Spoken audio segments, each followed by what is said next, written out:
வணக்கம். கதிரவன் டாக்கஸ் நிகழ்ச்சிக்கு உங்களை அன்புடன் வரவேற்கிறேன்.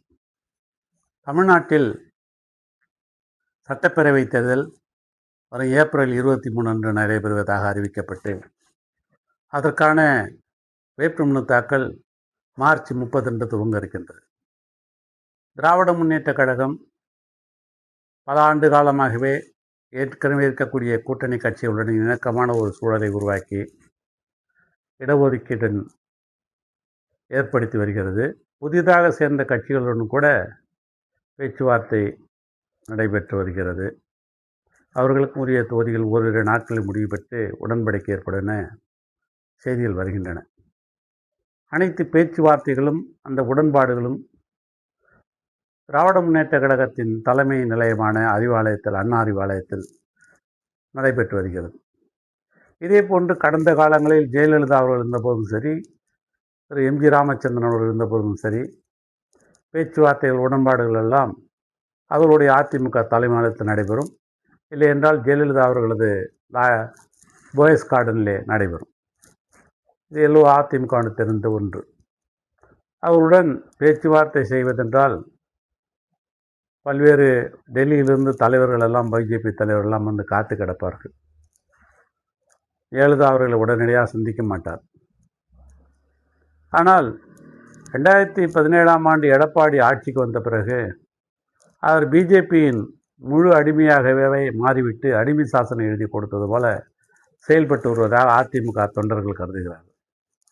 என்னிடம் பேசிய சில அதிமுக நண்பர்கள் எடப்பாடி பிஜேபியிடம் அதிமுகவை அடகு வைத்து விட்டதாகவே வருத்தப்பட்டு கூறினார்கள். அதன் வெளிப்பாடாகத்தான் எம்ஜிஆர் அவர்கள் இருந்தபோதும் சரி, ஜெயலலிதா ஆட்சி காலத்திலும் சரி, அவருடன் இருந்தவர்கள் பெரும்பாலானவர்கள் அதிமுகவை விட்டு திராவிட முன்னேற்ற கழகத்திலே இணைந்தார்கள். ஜெயலலிதா அவர்கள் மறைவுக்கு பின்னர் ஜெயலலிதா அவருடன் 3 முறை முதலமைச்சராக அறிவிக்கப்பட்ட திரு ஓபிஎஸ் அவர்கள் திராவிட முன்னேற்ற கழகத்தில் இணைந்தார். ஒரத்த நாட்டினுடைய பகுதியில் மிக பெரும் புகழ்பெற்ற அண்ணன் வைத்திலிங்கம் அவர்கள் திராவிட முன்னேற்ற இணைந்தார். அதே போன்று தென்காசி மாவட்டத்தினுடைய மனோஜ் பாண்டியன் அவர்களும், இன்னும் பல முக்கிய தலைவர்களும், ராமநாதபுரத்தில் திரு அன்புராஜா போன்றவர்கள் எல்லாம் திராவிட முன்னேற்ற கழகத்திலே தங்களை இணைத்து கொண்டு பணியாற்றி வருகிறார்கள். அவர்களுக்கு உரிய மரியாதையும் கழகத் தலைவர் அவர்கள் செய்து வருகிறார்கள். ஆனால் அதிமுகவில் இன்றைய நிலை என்னவென்றால், அவர் டெல்லிக்கே பறந்து சென்று பேச்சுவார்த்தை நடத்த வேண்டியிருக்கிறது. அதுவும் அவர் உரிய நேரத்தில் அவரை சந்திக்காமல் காத்திருக்க வைத்து இரவு நேரத்தில் சந்திக்கிறார்கள். ஏற்கனவே பிஜேபியுடன் கூட்டணியை மறைத்து முகத்தை கர்ச்சிப்பால் மூடிக்கொண்டு ஓடிய எடப்பாடி பழனிசாமி தமிழ்நாட்டில், அதுவும் அதிமுக தலைமையில் அவர்கள் பேச்சுவார்த்தை நடத்தவில்லை. இன்னும் சொல்லப்போனால் 2021 பேச்சுவார்த்தையே அதிமுக தலைமை அலுவலகத்தில் நடைபெறவில்லை. ஒரு 5 நட்சத்திர ஓட்டில் நடைபெற்றது எல்லோருக்கும் தெரியும். அங்குதான் உடன்பாடு ஏற்பட்டது. அதனைத் தொடர்ந்து இப்பொழுது கூட கூட்டணி கட்சியுடன் பேச்சுவார்த்தை நடத்த அதிமுகவில் ஒரு 4 பேர் கூட்டணி 4 பேர் குழு அமைத்திருக்கிறார்கள். அந்த குழுவுடன் இதுவரை ஒருவரும் பேச்சுவார்த்தைக்கு வரவில்லை.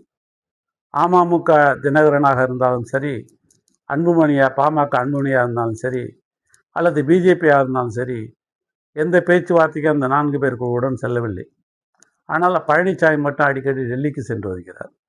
அமித்ஷாவை சந்திக்கிறார், பியூஷ் கோயலை சந்திக்கிறார், அவருடன் பேச்சுவார்த்தை நடத்தி விரைவில் உடன்பாடு வரும் என்று சொல்கிறார். இப்படி அதிமுகவை முழுக்க முழுக்க அடிமை சாசனம் எழுதி கொடுத்துவிட்டு அவர் பிஜேபியின் அடிவரடியாக சென்றுவிட்ட காரணத்தால் தான் திராவிட முன்னேற்ற கழக தலைவர் மாண்புமிகு தளபதி அவர்கள் இந்த தேர்தலில் போட்டியே திராவிட முன்னேற்ற கழகத்திற்கும் டெல்லிக்கும் என்று தெளிவாக கூறிவிட்டார். அதிமுக என்ற ஒரு இயக்கம் தொடர்ந்து இருக்க வேண்டும், தமிழகத்தில் அது பயணிக்க வேண்டும் என்று விரும்பக்கூடிய பல்வேறு மக்களில் திராவிட முன்னேற்ற கழகத்தில் இருக்கிறார்கள். மாண்புமிகு முதல்வர் அவர்கள் கூட தனது விருப்பத்தை ஓரிரு பேட்டிகள் மூலத்தை வெளிப்படுத்தி இருக்கிறார். ஆனால் அதிமுக என்ற இயக்கத்தை அழித்து ஒழித்து விடும் எண்ணத்தோடு பிஜேபியின் ஒரு தொங்கு சதியாகவே அந்த இயக்கத்தை மாற்றி வருகிறார் எடப்பாடி பழனிசாமி.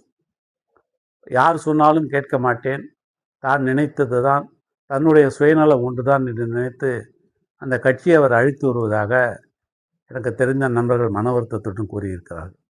அதனால்தான் பல பேர் அந்த கட்சியை விட்டே வெளியே வந்திருக்கிறார்கள். இன்னமும் பழனிசாமி அவர்கள் திருந்தவில்லை என்றால் மிக மோசமான ஒரு நிலை அந்த இயக்கத்துக்கு ஏற்படும்.